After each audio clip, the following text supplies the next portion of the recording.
நான் இப்பெல்லாம் வந்து ஒரு 3 வீடியோவா ஈஸி டு மேக் அதே மாதிரி ஈஸி டு மேக் அப்படின்றத விட கொஞ்சம் டிஃப்ரெண்ட் கொடுக்குறேன். இப்போ இன்னைக்கு நான் வந்து வடகறி செய்யலான்னு இருக்கேன். வடகறியும் கல் தோசையும். வடகறியில என்ன வித்தியாசம் அப்படின்னு பாத்தீங்கன்னா, ஒண்ணு வந்து அதை பொரிச்சிட்டு செய்வாங்க. அப்படி இல்லைன்னா அது வந்து கொழக்கட்டை மாதிரி பிடிச்சி ஸ்டீம் பண்ணி செய்வாங்க. ஸ்டீம் பண்ணி வைக்கிறது வந்து எனக்கு அவ்வளவு பிடிக்கல.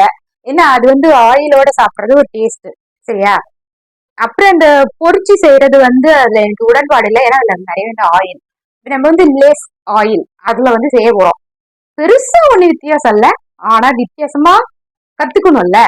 சின்ன வித்தியாசம் தான். பட் அது இந்த வரைக்கும் யாருக்கும் தோணி இருக்காது. சோ நம்ம அதை தான் செய்ய போறோம்.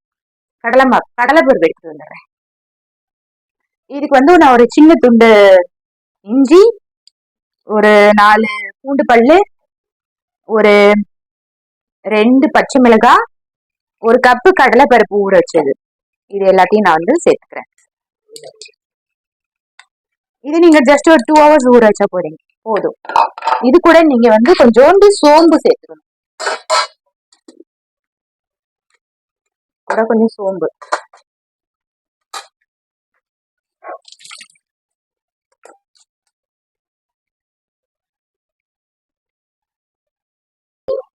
கொஞ்சம் போல இந்த குறைன்னு அரைச்சி எடுத்துக்கிட்டாச்சு. நான் வந்து பச்சை மிளகாய் போட்டிருக்கேன். ஏன்னா நான் வந்து இப்போ அந்த கிரேவில வந்து வரமிளகா பொடி போட போறோம். சப்போஸ் உங்களுக்கு வந்து வரமிளகா ஓகேன்னு சொன்னா நீங்க போட்டுக்கோங்க. இப்போ இதுல வந்து தேவையான அளவு உப்பு. இது கம்மியா இருந்தாலும் பிரச்சனை கிடையாது. நம்ம கிரேவில போட்டு சரி பண்ணிக்கலாம். அப்புறம் வந்து மிளகா போட்டனா, கருவேப்பிலை,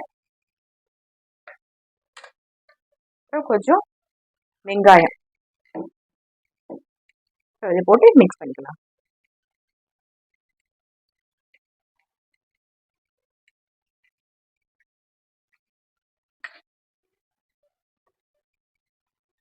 பார்வதி சிவனையும் கல்யாணம் பண்ணிக்கிட்டாரு அப்படின்னு சொல்லிட்டு தெரியுமா அப்படின்னு. இந்த பொம்பளைங்களை சோம்பேறி மாதிரியே காமிக்கிறாங்க. அதுல என்ன போட்டிருந்தது ஃபேஸ்புக்லனா, அவர் நிறைய ட்ரெஸ் போட மாட்டாராம்.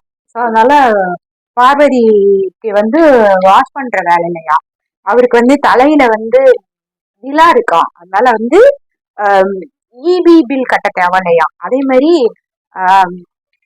கங்கை இருக்குதான். அதனால அவங்களுக்கு வந்து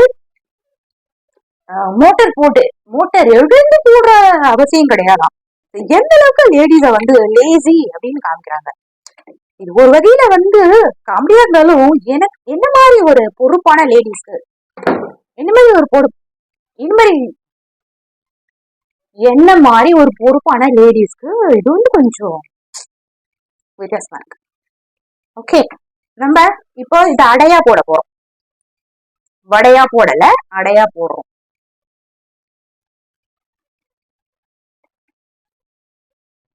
இப்ப இது நீங்க எடுக்கும் போதே உடச்சி எடுக்கலாம், எப்படி வேணாலும் எடுக்கலாம். ஏன்னா நம்ம இது வந்து உதுத்துதான் வந்து, இவ்வளவுதாங்க விஷயமே. இதுக்கு பிறகு ஆஸ் யூஸ்வல் வடகரிரா. என்னன்னா இது வந்து பல பேருக்கு தோணி இருக்காது. ஸோ அதனால நான் வந்து இத வந்து சொல்றேன் உங்களுக்கு. இப்போ இது வந்து உங்களுக்கு கிட்டத்தட்ட வடையோட டேஸ்ட்லயும் இருக்கும்.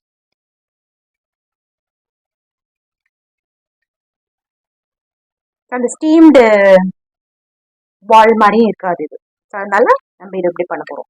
இது கொஞ்சம் வேகட்டும். ஸோ இப்ப நம்ம இதை ப்ரௌனா எடுத்துட்டோம். எல்லாமே வெந்துருச்சு. ஆக்சுவலா எல்லா இடமுமே வெந்துருச்சு. ஓகேவா? இப்ப நம்ம இறக்கிக்குவோம். இப்ப நான் வந்து ஒரு கடாய் அடுப்புல வச்சுக்கிறேன்.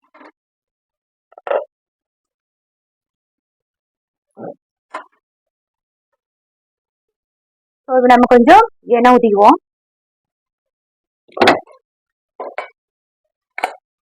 இதுல வந்து கண்டிப்பா ஃபர்ஸ்ட் கொஞ்சம் சோம்பு போடணும்.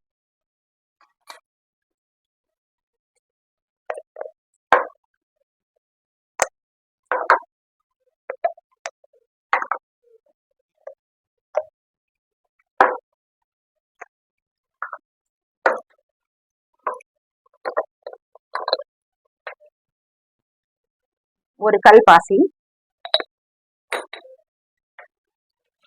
அப்புறம் ஒரு பே லீஃப்,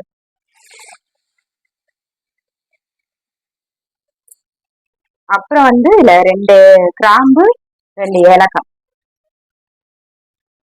இது கொஞ்சம் புதினா கொத்தமல்லி.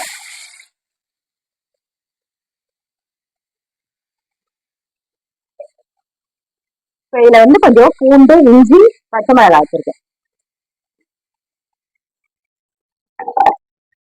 அது சேர்த்துக்கிறேன். இப்ப நான் இந்த சைட் பை சைடு இந்த அடைய வந்து உதுக்கி விட்டுக்கிட்டேன். இப்ப இதுல வந்து கரம் மசாலா, சாரி கருவேப்பிலை, வெங்காயம்,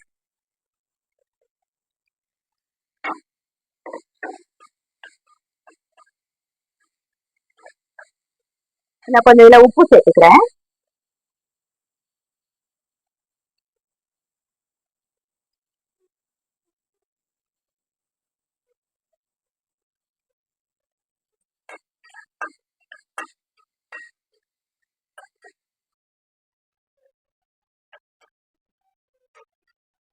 இப்ப நான் வந்து தக்காளி சேர்த்துக்கிறேன்.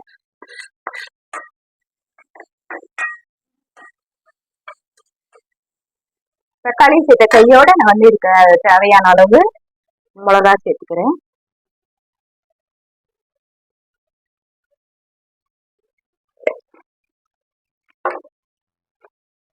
கொஞ்சோண்டு மஞ்சள் பொடி, இது வந்து தேவையான அளவு மல்லிப்பொடி.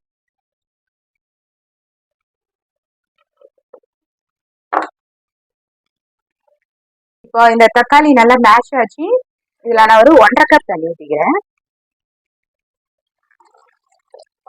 இது ஆக்சுவலா நீங்க தக்காளி வந்து அரைச்சும் போடலாம். நீங்க பாத்தீங்கன்னா எனக்கு 3 கை இருக்கு.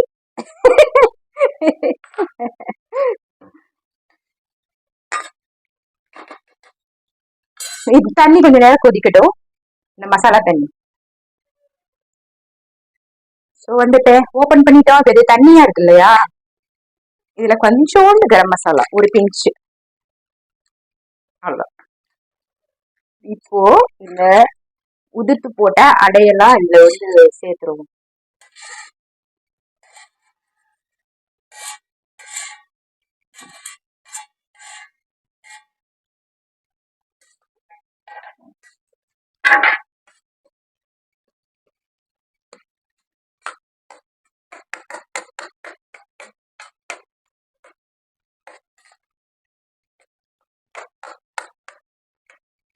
இது ஒரு சைடு வந்து ஒரு கொதிக்கட்டும்.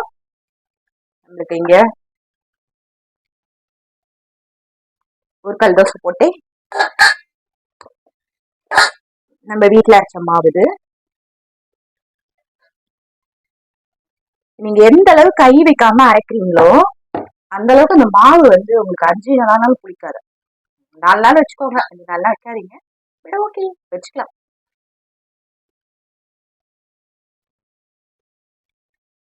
கல் தோசை கொஞ்சம் குண்டா வரணும், அதனால கொஞ்சம் குண்டா ஊத்திருக்கேன். நெக்ஸ்ட் வந்து கீழே ஆயில் போடாதீங்க போடுவோம்.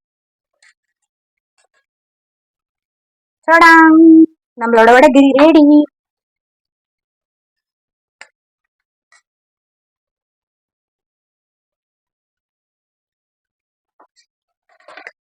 டேஸ்ட் பார்த்துருவோமா? கொஞ்சம் தக்காளி சட்னியும் சேர்த்து அரைச்சேன்.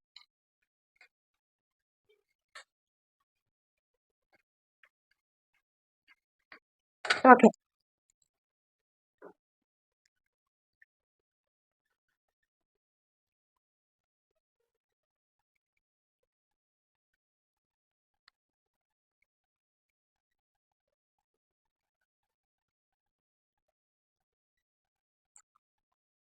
என்ன அதிசயம், நிஜமாவே ஒரு நான்வெஜ் சாப்பிட்ற மாதிரி இருக்கு. நம்புவீங்களான்னு தெரியல, சத்தியமா நம்பிதான் ஆகணும். சொன்னோடனே ஒரு கை திங்குது பார்த்தீங்களா? எனக்கு மொத்தம் 3 கை சொன்னல எங்க அக்கா. நிஜமாவே நல்லா இருக்கு, சத்தியமா. யாராச்சும் இதை நம்பலன்னு வச்சுக்கோங்களேன், உங்க போனெல்லாம் அப்படியே டொம் டொம் டொம்னு வெடிச்சு வீணா போயிடும்.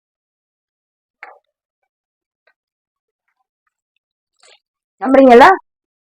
நம்புங்க, போன் வச்சிடும். நம்ம இன்னொரு நல்ல வீடியோல மீட் பண்ணுவோம். தேங்க்யூ.